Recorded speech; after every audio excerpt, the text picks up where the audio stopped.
ब्रज साहित्य में गद्य का अल्प विकास क्यों? ब्रज भाषा किसी युग में भारत के विशाल भूभाग में साहित्यिक भाषा के रूप में प्रतिष्ठित थी। ब्रज क्षेत्र से दूर पड़ने वाले प्रदेशों में भी ब्रजभाषा में साहित्य की सृष्टि हुई थी। 16वीं शताब्दी तक मध्य देश की भाषा के रूप में इसकी पूर्ण प्रतिष्ठा और प्रसार हो चुका था। तब से 19वीं शती तक ब्रजभाषा में जिस विपुल साहित्य का निर्माण हुआ है वह अत्यंत समृद्ध और महत्व का है, किंतु इस अमित साहित्य राशि में काव्य की रचना जिस परिमाण में हुई है उतनी गद्य की नहीं। यद्यपि डॉक्टर सत्येंद्र ने ब्रजभाषा में एक पुष्ट गद्य परंपरा का उल्लेख किया है और विश्वास किया है कि अभी बहुत सा गद्य साहित्य छिपा पड़ा है, तथापि यह स्वीकार करना पड़ेगा कि ब्रजभाषा में काव्य के बहुविध विकास की जैसी सुसंपन्न, समुन्नत और दीर्घ परंपरा मिलती है वैसी गद्य की नहीं।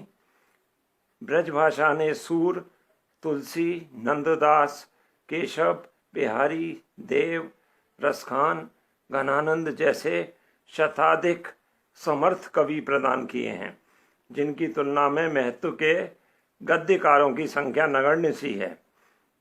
ब्रजभाषा गद्य के इतिहास का सिंहावलोकन करने पर इस तथ्य की स्पष्ट रूप से पुष्टि हो जाती है।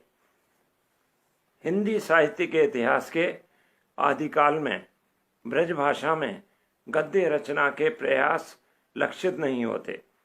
भक्ति काल में ब्रजभाषा गद्य का विकास सुस्पष्ट दिखाई देता है। आचार्य रामचंद्र शुक्ल के अनुसार ब्रजभाषा गद्य का प्राचीनतम रूप संवत 1400 के लगभग गोरखपंथ से संबद्ध गोरखसार के रूप में उपलब्ध होता है, जो गोरख की रचनाओं का अनुवाद प्रतीत होता है। कतिपय समीक्षकों ने इसकी प्राचीनता पर संदेह व्यक्त किया है। 16वीं शती के उत्तरार्ध में गोसाई विट्ठलनाथ ने श्रृंगार रस मंडन की रचना की, किंतु डॉक्टर प्रेम प्रकाश गौतम के अनुसार यह विट्ठलनाथ के संस्कृत ग्रंथ का 18वीं शती में किया गया ब्रजभाषा रूपांतर है। ध्रुवदास ने सिद्धांत विचार लिखा, जिसमें राधा वल्लभीय सिद्धांतों का निरूपण किया गया है।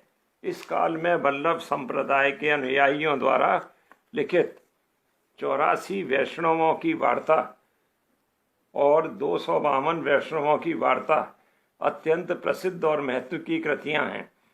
नाभादासकृत अष्टयाम, वैकुंठमणि शुक्लकृत वैशाख महात्म, अगहन महात्म, गोकुलनाथ के अनुयायियों द्वारा लिपिबद्ध वचनामृत, स्वामी हित हरि वंश द्वारा लिखित 2 पत्र, जैन कवि बनारसी दास कृत परमार्थ वचनिका, मिथ्यात्व निषेधन आदि, भुवन दीपिका टीका, हित 84 पर रसिक लाल की हित संवर्धिनी टीका उल्लेखनीय हैं।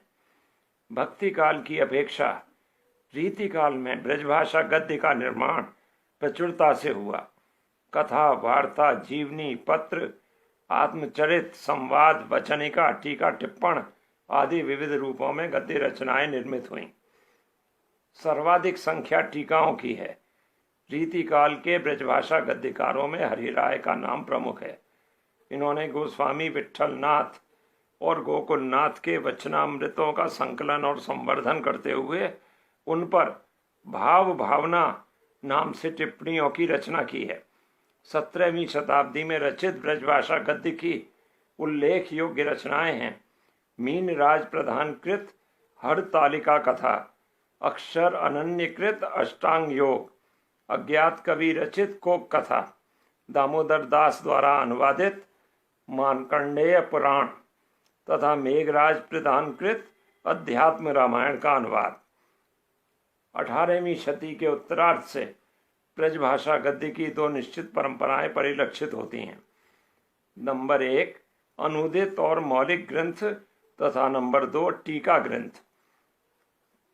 मौलिक और अनुदित ग्रंथों की दृष्टि से अनन्य अली का स्वप्न प्रसंग, आत्मजीवनी, प्रियादास का सेवक जू को चरित्र, सूरत मिश्र की बेताल पच्चीसी, हीरालाल कृत आईने अकबरी की भाषा वचनिका, लल्लू लाल जी कृत राजनीति और माधव विलास, नवल सिंह कृत महाभारत वार्तिक तथा माणिक लाल ओझा कृत सोमवंशन की वंशावली आदि उल्लेखनीय हैं। प्रियादास और लल्लू लाल जी की कृतियां भाषा की दृष्टि से महत्व की हैं। टीका ग्रंथों में प्रियादास की भागवत पर सुलोचना टीका, हरचरण दासकृत बिहारी सत्सई की टीका, महंत रामचरण कृत रामायण सटीक, जानकी प्रसाद कृत रामचंद्रिका की टीका, प्रताप शाही कृत रसराज की टीका, सरदार कवि कृत रसिक प्रिया की टीका आदि प्रसिद्ध हैं। ब्रजभाषा काव्य संग्रहों के बीच बीच में भी टीका और व्याख्या के रूप में गद्य के दर्शन होते हैं। इस प्रकार 14वीं शताब्दी से लेकर 19वीं शती के अंत तक ब्रजभाषा में जिस गद्य की रचना हुई है उसमें ललित ग्रंथ की गद्य की दृष्टि से किसी विकसित और सशक्त परंपरा के दर्शन नहीं होते। ऐसा प्रतीत होता है कि यह काल गद्य लेखन के अनुकूल नहीं था। तत्कालीन जन समाज की विशेष रुचि काव्य की ओर थी तथा लोगों की प्रवृत्ति विचार विमर्श एवं तथ्यातथ्य निरूपण की ओर अधिक नहीं थी, जिसके लिए गद्य अपेक्षित होता है। एक समीक्षक के मत से बौद्धिक व्यावहारिक जीवन के अपेक्षाकृत कम विकसित होने, तत्कालीन जनमानस के आज की अपेक्षा अधिक भावुक, काव्य प्रिय और धर्मनिष्ठ होने, भक्ति आंदोलन की तीव्रता, संस्कृत प्राकृत और अपभ्रंश की पद्य प्रश्रय प्रवृत्ति, कागज की कमी, साहित्य को कंठस्थ करने की परंपरा के कारण गद्य का विकास भक्ति काल में नहीं हो सका। डॉक्टर रामचंद्र तिवारी के अनुसार भक्ति काल में भी गद्य साहित्य अपनी उपादेयता न सिद्ध कर सका। न तो यह इष्ट देवों के आदर्श चरित्र की प्रतिष्ठा के लिए ही अनुपयुक्त माना गया और न आराध्य के प्रति आत्मनिवेदन के लिए ही। लीला में भगवान की आनंद उद्भाविका सगुण लीला के गान के लिए भी यह सर्वथा अयुक्त था और रहस्य के प्रति व्यक्तिगत निश्चल रागात्मक संबंध भी इसके माध्यम से कैसे स्थापित होता। अरबी फारसी साहित्य से संपर्क होने पर भी गद्य साहित्य प्रौढ़ न हो सका। रीति काल का विलास में रंगीन वातावरण भी गद्य रचना के लिए उपयोगी सिद्ध नहीं हुआ। राज्याश्रित साहित्यकारों के समक्ष राजाओं और सामंतों के मनोरंजन और उनके यशोगान द्वारा भरण पोषण की समस्या थी। इस लक्ष्य की पूर्ति के से गद्य की अपेक्षा कविता ही अधिक उपयोगी सिद्ध हो सकती थी। परंपरागत प्रवृत्ति के फलस्वरूप साहित्य के कंट्रास्ट करने की आवश्यकता इस युग में भी बनी रही। काव्य शास्त्र तथा उपयोगी साहित्य के क्षेत्र में भी संस्कृत के काव्य शास्त्रीय तथा अन्य विषयों के ग्रंथों की पद्यनिष्ठ रचना प्रवृत्ति का अनुकरण होने के कारण पद्य ही प्रधान माध्यम के रूप में प्रतिष्ठित रहा। 19वीं शताब्दी में हिंदी साहित्य के क्षेत्र में क्रांतिकारी परिवर्तन उपस्थित हुआ। इस युग के आरंभ तक भारत में, विशेष रूप से उत्तर भारत में, नए अंग्रेजी साम्राज्य की स्थापना हो चुकी थी। वे अपने साथ नई संस्कृति और सभ्यता, नई भाषा, नई शासन पद्धति और व्यापार नीति लेकर भारत आए थे। धीरे धीरे देश के शासक बन बैठे। अंग्रेजों की इन नई बातों के परिणाम स्वरूप भारतीय जनजीवन नूतन सामाजिक और राष्ट्रीय चेतना से अनुप्राणित हो उठा। उसमें बौद्धिकता का प्रवेश हुआ। इस युग चेतना की अभिव्यक्ति के लिए गद्य की स्थिति अनिवार्य थी। इस नवीन आवश्यकता की पूर्ति के लिए ब्रजभाषा गद्य के स्थान पर खड़ी बोली गद्य को महत्ता प्रदान की गई।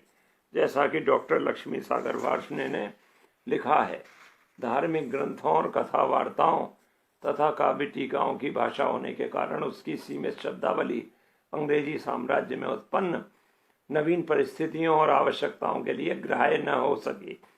खड़ी बोली के गद्य लेखन में ग्रहण का कारण आचार्य रामचंद्र शुक्ल ने इस प्रकार दिया है।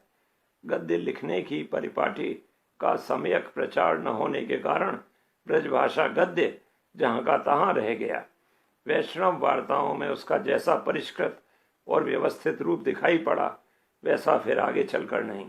काव्य की टीकाओं आदि में जो थोड़ा बहुत गद्य देखने में आता था वह बहुत ही अव्यवस्थित और अशक्त था। उसमें अर्थों और भावों को संबद्ध रूप में प्रकाशित करने तक की शक्ति न थी। किंतु ब्रजभाषा गद्य की सम्यक परंपरा के अभाव के कारण खड़ी बोली गद्य की भाषा स्वीकृत नहीं हुई। खड़ी बोली गद्य की परंपरा तो ब्रजभाषा गद्य की परंपरा से भी नगण्य थी। वस्तुतः खड़ी बोली की स्वीकृति के ऐतिहासिक कारण थे। अंग्रेजों के आगमन के पूर्व ही मुस्लिम शासनकाल में खड़ी बोली भिन्न भिन्न प्रदेशों में शिष्ट समाज के व्यवहार की भाषा बन गई थी। उत्तरी भारत के मुस्लिम शासकों ने जब गुजरात, दक्षिण बंगाल और बिहार में अपनी सल्तनतें स्थापित की तो उनके साथ वहाँ का व्यापारी और कर्मचारी वर्ग भी उन प्रदेशों में पहुँच गया। इसका परिणाम यह हुआ कि खड़ी बोली का विस्तार भारत के विस्तृत भूभाग पर हो गया और वह धीरे धीरे अंतर प्रांतीय व्यवहार का माध्यम बन गई। अतः अंग्रेज शासक वर्ग एवं ईसाई धर्म प्रचारकों के लिए उस समय खड़ी बोली ही एकमात्र ऐसी भाषा थी जो उनकी आवश्यकता की पूर्ति कर सकती थी। डॉक्टर लक्ष्मी सागर वार्ष्णेय के मतानुसार एक तो 19वीं शताब्दी में खड़ी बोली का प्रचार अपने विविध रूपों में समस्त उत्तर भारत में हो चुका था। दूसरे, नए शासकों ने प्रारंभ में खड़ी बोली को प्रधान भाषा समझकर राज्याश्रय प्रदान किया और उसी में प्रेस की सहायता से शासन तथा शिक्षा संबंधी कार्य प्रारंभ हुआ। प्रेस की सहायता ब्रजभाषा और राजस्थानी गद्य को न मिल सकी थी। इन दो विशेष कारणों से खड़ी बोली बाजी मार ले गई और दिन प्रतिदिन साहित्य में पहले गद्य के क्षेत्र में और फिर काव्य के क्षेत्र में प्रधानता ग्रहण करती गई और नवीन सामाजिक चेतना का माध्यम बनी। ब्राह्मण समाज, आर्य समाज तथा अन्य धार्मिक और सामाजिक संस्थाओं द्वारा प्रेरित धार्मिक और सामाजिक आंदोलनों के प्रसार के लिए भी खड़ी बोली को ही ग्रहण किया गया। विशेष महत्व की बात यह है कि जिस समय ब्रजभाषा के स्थान पर गद्य में खड़ी बोली का प्रयोग होने लगा उस समय ब्रजभाषा भाषी क्षेत्र में न तो इसकी कोई प्रतिक्रिया ही हुई और न किसी ने ब्रजभाषा की दृष्टि से कोई आंदोलन ही किया। वस्तुतः आधुनिक युग में ब्रजभाषा भाषी ही नहीं वरन राजस्थानी, अवधी, भोजपुरी आदि भाषा भाषियों ने भी राष्ट्रीय एकता की भावना से प्रेरित होकर खड़ी बोली को ही साहित्य की भाषा स्वीकार कर लिया और सभी ने उसका पोषण और संवर्धन किया। इस प्रकार ब्रजभाषा में गद्य के अल्प विकास के अनेक ऐतिहासिक, राजनीतिक, धार्मिक और सामाजिक कारण हैं।